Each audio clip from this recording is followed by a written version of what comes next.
Halo sahabat, apa kabar? Di video kali ini saya akan menceritakan sebuah kisah yang diceritakan oleh sahabat saya. Bagaimana kisahnya? So, kita langsung saja ke ceritanya.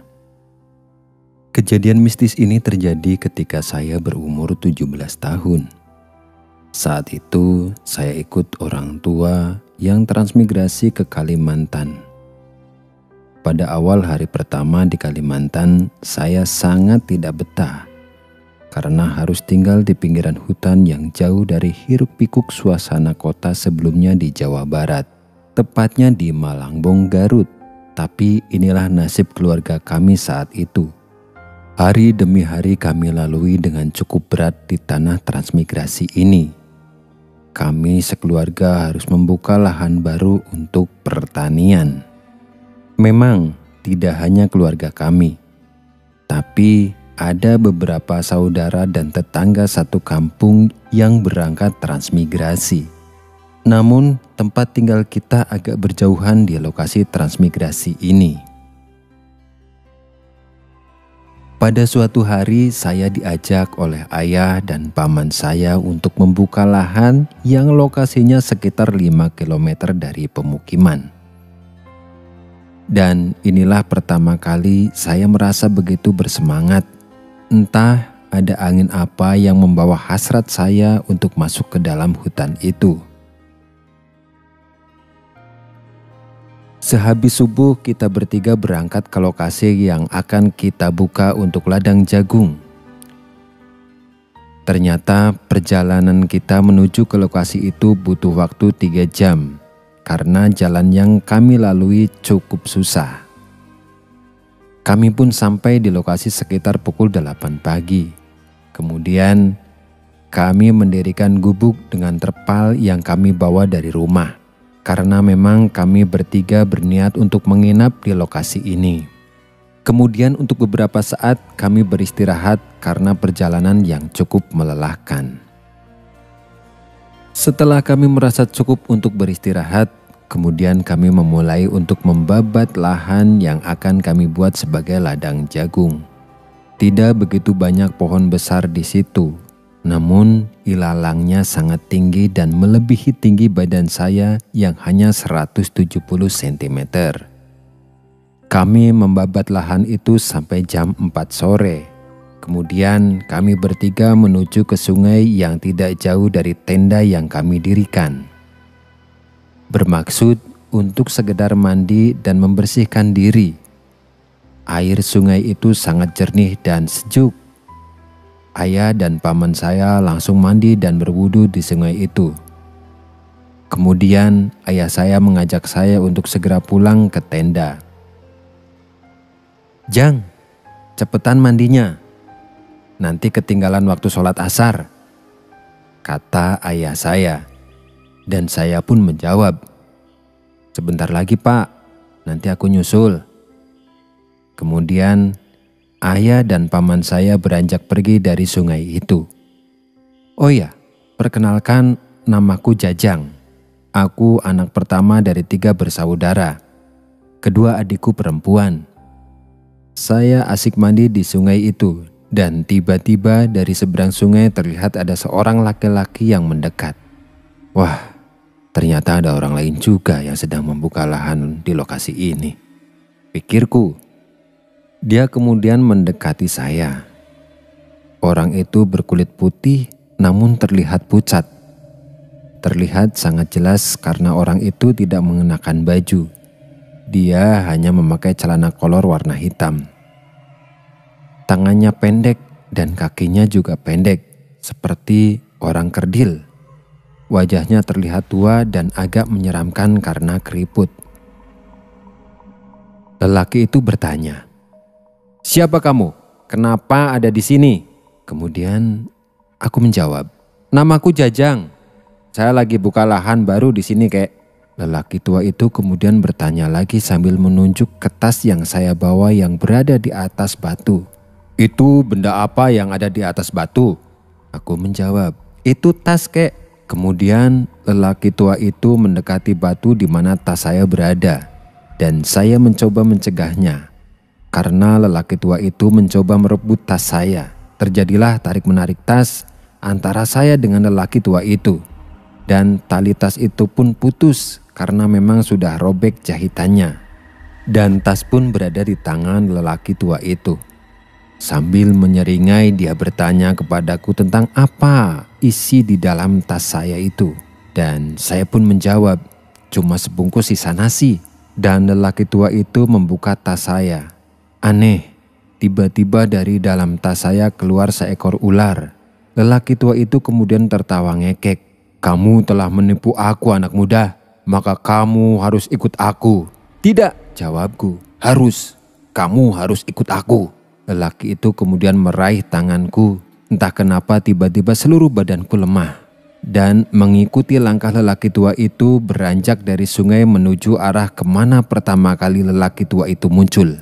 Karena bebatuan yang sangat licin, tiba-tiba saya jatuh terpeleset dan genggaman lelaki tua itu lepas. Sesaat aku tersadar. Astagfirullah, Allahu Akbar. Kenapa malam-malam gini aku ada di sini? Aku bingung dan panik. Suasana gelap dan hanya terdengar gemuruh air sungai. Perlahan aku berjalan ke arah pinggir sungai. Karena saat itu posisiku berada di tengah sungai. Kuraih akar pohon yang ada di pinggir sungai dan secara berlahan aku naik ke daratan.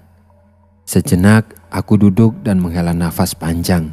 Kemudian mulai mengawasi sekeliling, mencari-cari tenda yang didirikan tadi siang. Setelah beberapa lama akhirnya aku menemukan tenda itu. Akan tetapi ayah dan pamanku tidak ada di tenda itu. Aku cari lampu senter di dalam tenda, namun tidak ada. Padahal perasaan tadi siang aku membawa 4 lampu senter untuk jaga-jaga. Aku pun mulai panik dan ketakutan dan memanggil-manggil ayah dan pamanku. Namun mereka berdua tak kunjung datang. Aku kemudian keluar dari tenda menuju arah sungai kembali, bermaksud untuk mencuci tangan dan kaki yang masih kotor oleh lumpur. Setelah selesai membersihkan diri, kemudian aku kembali ke tenda. Dan alangkah kagetnya aku. Ayah dan pamanku ternyata sudah ada di tenda itu. Dan tidak hanya mereka berdua, tapi ada 5 orang lagi yang ternyata beberapa warga kampung yang ada di situ. Aku pun dimarahi oleh ayah dan pamanku. Kata ayah, "Kemana saja kamu? Kami sibuk mencari kamu ke sana kemari. Jangan sompral kamu di tempat ini. Kami sudah 2 hari 2 malam cari-cari kamu. Sampai panggil warga kampung buat bantuin." Aku pun kaget dan heran sebenarnya. Tapi saat itu aku hanya diam dan mengangguk mendengarkan ayah marah-marah. Aku pun hanya minta maaf, tapi aku tidak berani menceritakan kejadian yang baru saja aku alami. Setelah itu, salah satu warga yang sengaja diajak ayah untuk mencariku memberikan usul. Bagaimana kalau kita malam ini kembali ke kampung saja tanpa banyak cincong? Kami pun bergegas mengemas barang-barang dan membongkar tenda. Kemudian bergegas pulang menuju arah kampung. Di tengah perjalanan tiba-tiba hujan turun dengan lebatnya dan memaksa rombongan kami untuk menghentikan perjalanan dan mendirikan tenda ala kadarnya untuk berteduh. Dan disitulah aku mulai menceritakan apa yang terjadi sebenarnya. Dan semua orang yang mendengar ceritaku itu kaget. "Berarti kamu telah bertemu makhluk penghuni hutan itu," kata paman. Setelah aku selesai menceritakan kejadian itu, tiba-tiba badanku panas dan menggigil. Kemudian aku diurut oleh salah satu warga yaitu Pak Nana. Kemudian aku disuruh untuk tidur agar bisa pulih. Dan dalam tidurku, aku bermimpi bertemu lagi dengan lelaki tua itu. Aku diajak berjalan ke sebuah kampung yang sepi. Terdapat banyak rumah dengan atap dari daun ilalang. Terlihat beberapa warga kampung itu sedang duduk di depan rumah, namun hanya mengenakan celana saja. Mata mereka menatap tajam ke arahku, namun pandangannya terlihat kosong. Anehnya, tubuh mereka posturnya hampir sama. Tangan dan kakinya pendek. Aku diajak masuk ke salah satu rumah yang ukurannya lumayan besar. Di dalam rumah itu banyak sekali orang yang seperti sedang mengadakan pesta pernikahan. Pakaian mereka semua sama, berwarna coklat dan hanya menutupi bagian perut ke bawah. Tidak terlihat seorang perempuan pun di situ. Semuanya laki-laki. Tiba-tiba tanganku diseret oleh 2 orang. Aku ditarik ke salah satu kamar dan di dalam kamar itu terdapat seorang perempuan yang sangat cantik. Berpakaian layaknya seorang ratu. Aku seperti terhipnotis. Tanganku dipegang oleh wanita itu. Kemudian aku diajak keluar dari rumah besar itu. Diajak ke sebuah taman yang sangat indah dengan bunga-bunga yang sangat rimbun dan harum. Terlihat jelas karena saat itu terang bulan. Kemudian aku diajak lagi ke suatu tempat yang lapang. Dalam temaram cahaya bulan, aku dapat melihat alangkah hijaunya rumput di tanah lapang itu. Belum sempat aku bertanya tempat apakah ini, tiba-tiba aku dan perempuan cantik itu didatangi oleh warga kampung yang kesemuanya berwajah rata.